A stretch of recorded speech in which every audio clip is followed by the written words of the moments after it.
मैं चिंतित इसलिए नहीं हूं कि आम आदमी पार्टी पर रेड हो, कांग्रेस पर रेड हो। मैं तो चिंतित इसलिए हूं कि इस देश की वो एजेंसियां जिनकी एक वक्त हम लोगों के जहन में थी है या रहेगी, इसमें नहीं जाती हूं, पास्ट प्रेजेंट और फ्यूचर में नहीं जाती हूं, वो क्रेडिबिलिटी अगर लॉस्ट होती है तो नुकसान किसका, डेमोक्रेसी का है कि नहीं है। 95% विपक्ष के नेताओं पर कार्रवाई होगी और फिर लिस्ट पढ़ने बैठूंगी तो आप उस पर असहज होंगे, इधर आ जाएंगे तो सबके खिलाफ कार्रवाई रुक जाएगी। ये काम तो था नहीं हमारी देश की स्वायत्त संस्थाओं का।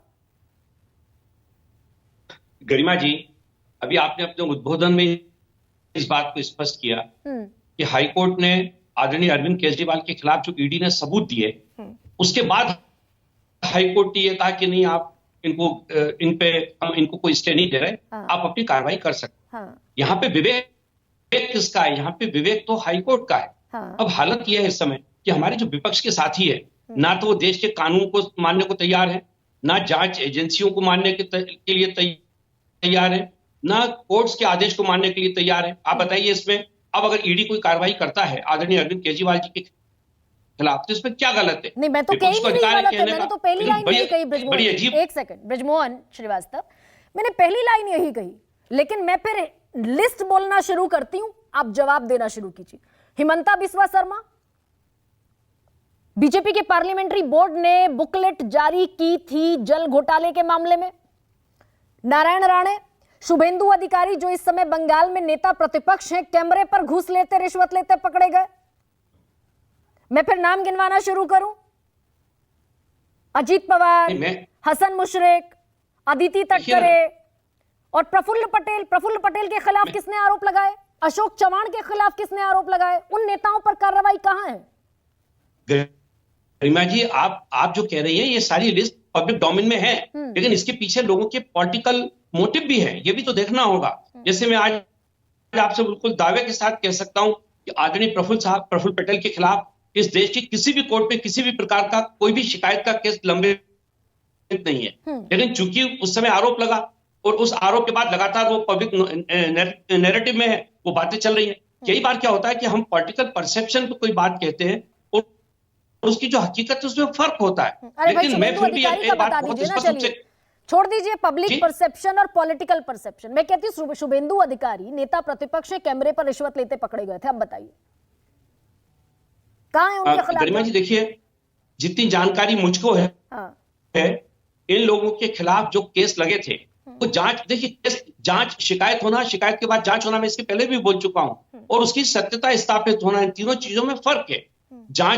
शिकायत हुई, उस पर जांच चल रही है, लेकिन कई जगह लोगों को कोर्ट से राहत भी मिली है। जैसे असम के चीफ मिनिस्टर ने आदरणीय विश्व शर्मा जी, उनको सुप्रीम कोर्ट से स्टे मिला हुआ है। अब अगर जब कहीं स्टे मिला हुआ है तो आज हम ये नहीं कह सकते कि उन्होंने वो अपराध किया है या चूंकि उन्होंने ये किया है तो इसलिए उनको कोई और अवसर नहीं मिलना चाहिए। मेरा आपसे कहना यह है, और मैं तो विपक्ष के साथियों से भी कहता हूं, जैसे कि अभी आज कांग्रेस ने प्रेस कॉन्फ्रेंस करने के उपरांत ये कहा कि हमारे लोगों के लिए हमको टिकट लेने तक के पैसा नहीं है। मुझे एक बात बताइए, अभी आदरणीय राहुल गांधी जी की इतनी लंबी यात्रा निकलती है और उसमें हजारों कार्यकर्ता साथ काम कर रहे हैं। मेरी बहन सुप्रिया सुनील भी उसी में थी, मैंने देखा उनको, तो वहां पे जो करोड़ों रुपए खर्च हो रहे हैं लेकिन कार्यकर्ताओं को देने के लिए पैसे नहीं है, ये कैसी विसंगति है? ये किस प्रकार का रिप्रेजेंटेशन है? इस पे सोचना चाहिए हम सब लोगों को।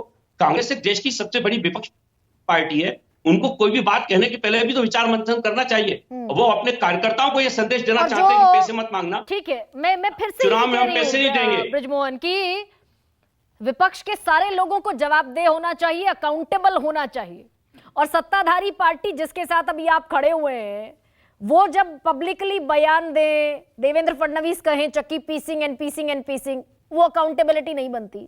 एनसीपी को नेचुरली करप्ट पार्टी कहें तब अकाउंटेबिलिटी नहीं बनती। 70,000 करोड़ के घोटाले की पार्टी कहें तब अकाउंटेबिलिटी नहीं बनती।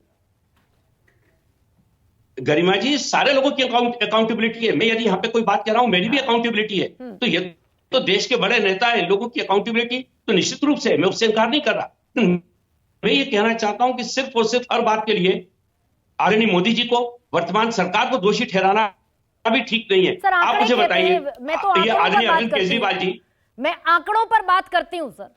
95%, और मैं तो आपको भी चैलेंज दे रही हूं, जो 95% मामले विपक्ष के नेताओं पर चल रहे हैं, आप मुझे बता दीजिए बीजेपी के कौन से बड़े नेता पर, जो बीजेपी में इस समय शामिल है या सत्ता पक्ष में शामिल है, किस पर जांच आगे बढ़ी है, बताइए।